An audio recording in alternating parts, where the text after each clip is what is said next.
Oron Catts, as you heard. I'm an artist, but I sometimes grow meat. We are going to have a fun night tonight. It's going to be a cook show of like no other thing you ever experienced before. You're going to eat a little bit. We'll have judges who are going to eat a little bit. We have two teams who are going to compete with the secret ingredient. Let the battle begin! Let the battle begin! But there is one more ingredient to this battle. Our secret ingredient. No. Food grade, pig blood. As an artist, I was interested in the relationship that we have with other life forms.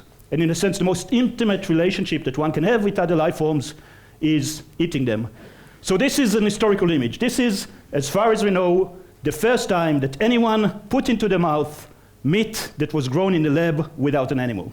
This is what we feed the cells that are ending up in the animal-free, lab-grown meat. What we're doing, which is what Western technology does very well, is hiding the victims of our consumption more than removing them.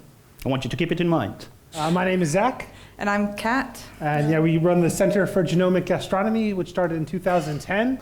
This sign says we have always been biohackers. And what we mean by that is we've always been hacking the food system. Most of the foods we eat are not wild. They're things that we've manipulated to meet our needs. Essentially, I'm a cow cell farmer, to put it pretty simply. And I actually also co-run an alliance called Future Farm Lab with a couple of other curious scientists.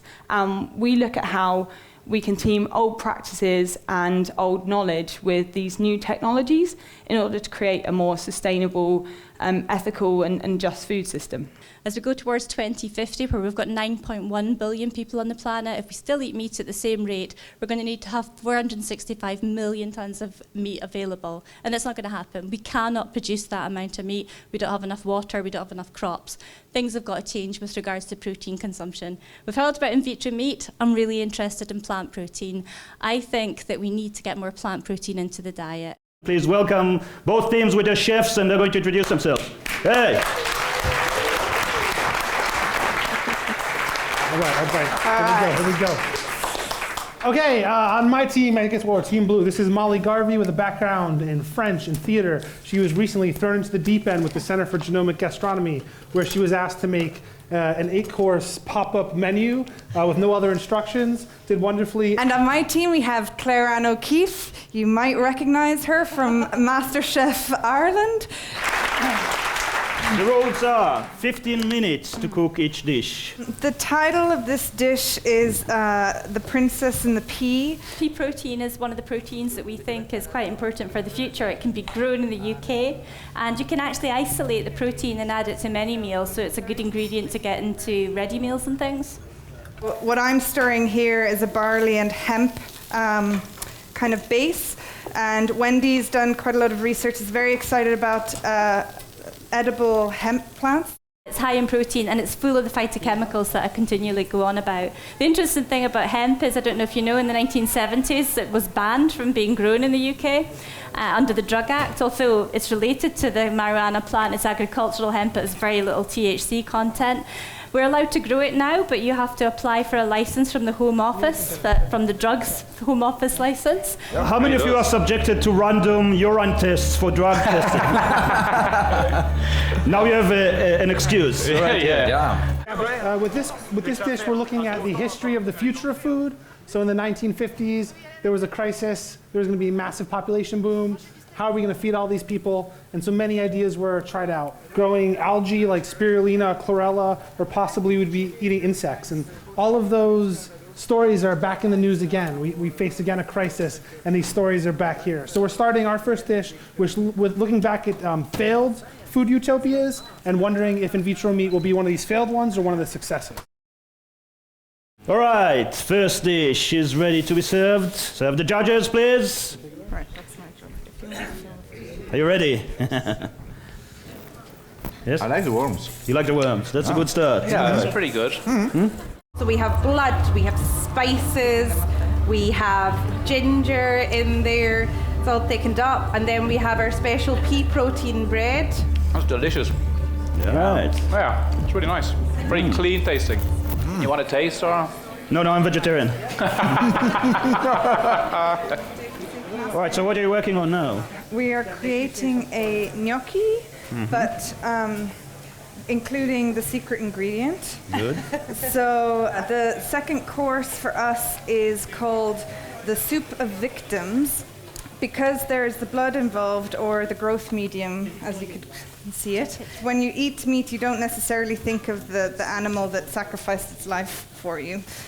So we're highlighting that in this dish here. Yeah, we have a vegan bone marrow in this dish as well, with the meat that's grown, that you miss the parts that chefs kind of like to use. So bones and skin and bloods and all that fifth quarter kind of side of food that, you know, sometimes gives interesting tastes and textures. It was just said that we would lose parts of the animal if we had in vitro meat.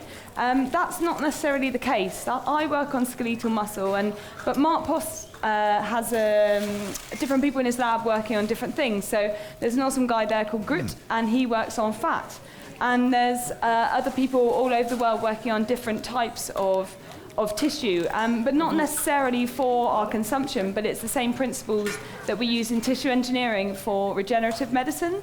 Our story is the food that we feed our meat. So actually the main course of this dish is going to be a miso blood polenta with the beurre noisette, mixed with edamame beans, pea shoots, and a little bit of dried blood on top. This is the dried blood.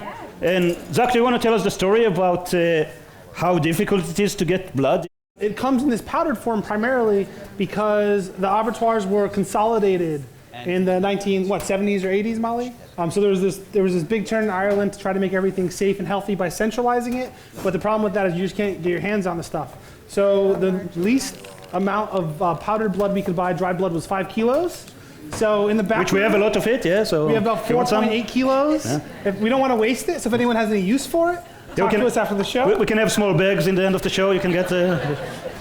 Speaking about pigs, here they are. This is where you get the blood from.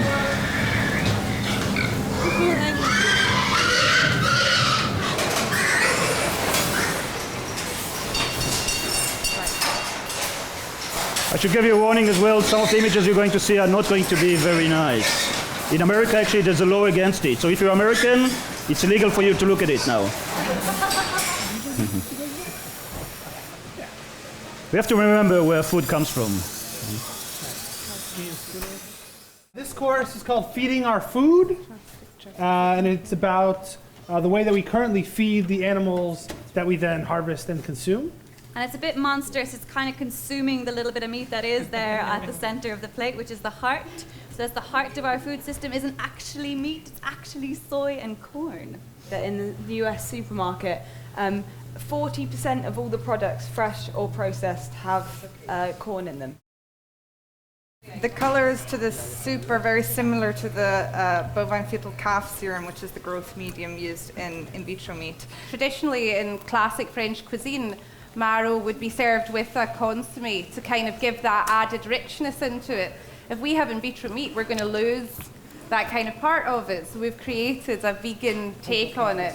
Animal rights organizations recommend the use of tissue culture as a way to reduce the amount of animal experimentation, knowing all too well that they're still using fetal calf serum. Now, my opinion is that a lot of what we see in regard to animal rights and animal ethics, and the way we respond to those things, are to do with the aesthetics of the violence rather than the ethics of it.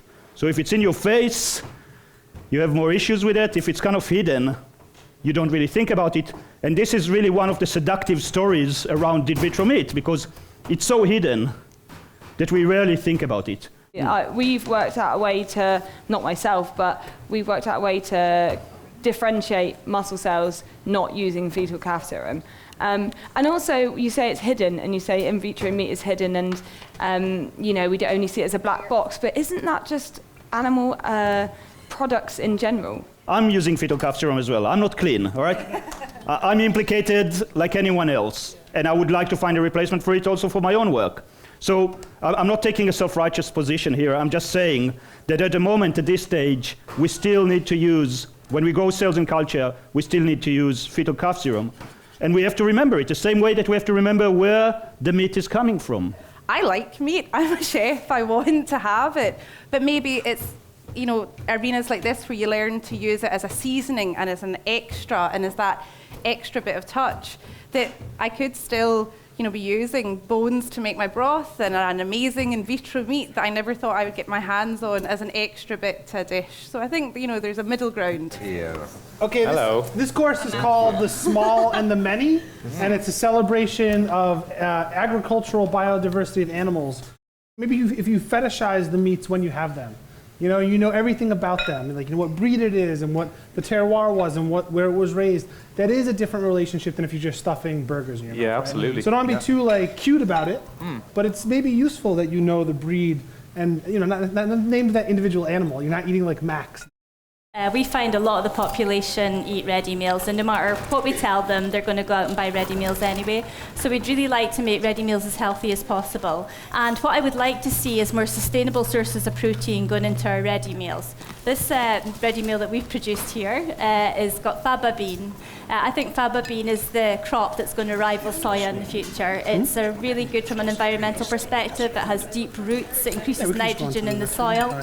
It's high in protein. It's high in fibre. It's high in the phytochemicals that I consistently go on about. And so this is a potential future, home-cooked ready meal. So we need to figure out a way in which we, as people who are going to live in a world where all of those promises are given to us, can actually exercise some critical reading of what we are being fed, especially when the stories are so seductive. You know, there's nothing more seductive than the idea of being able to grow meat without animals.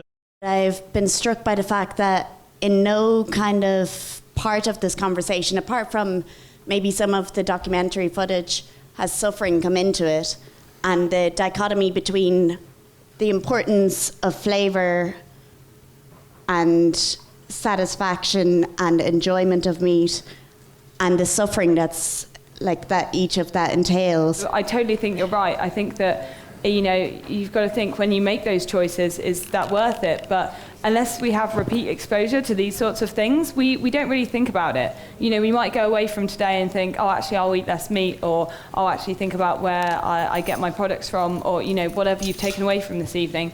But actually, without this repeat of exposure and also, I suppose, encouraging each other to really think about it, it does get forgotten.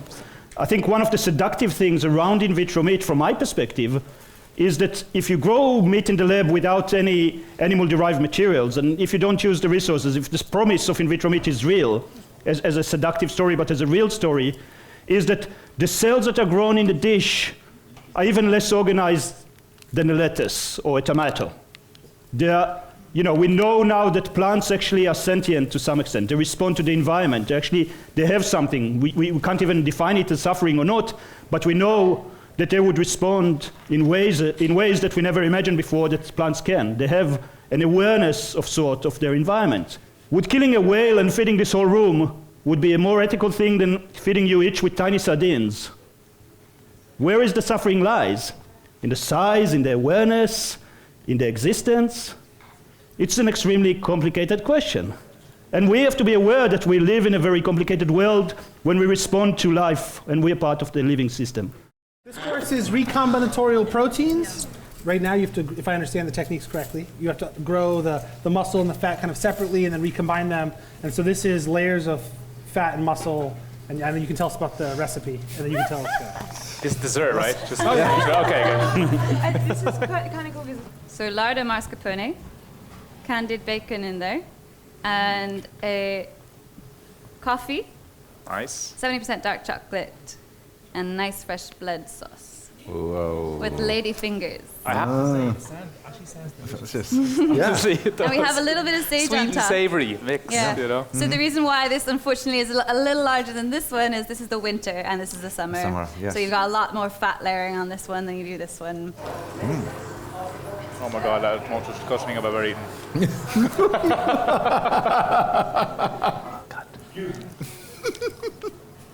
The question that was brought up about cruelty and about the idea of slaughter is something that, from a chef's perspective, is interesting. It does bring up contradictions in what you think. The idea of consent was something that I was able to, as a chef, engage in even more because I'm also a new mother. So I made a sorbet with honey and yogurt and breast milk. So it's something that I could consent to give over. So there you go. So yeah. Wow. Unfortunately, time is an issue. And I'm kind of happy because we're not going to announce any winners tonight. Because it's so complicated. It's so messed up. I really hope you'll take it with you. I really hope you'll think about every bite you take from now on. It's going to mess up with you a little bit. So, thank you so much. You've been great. Thank you.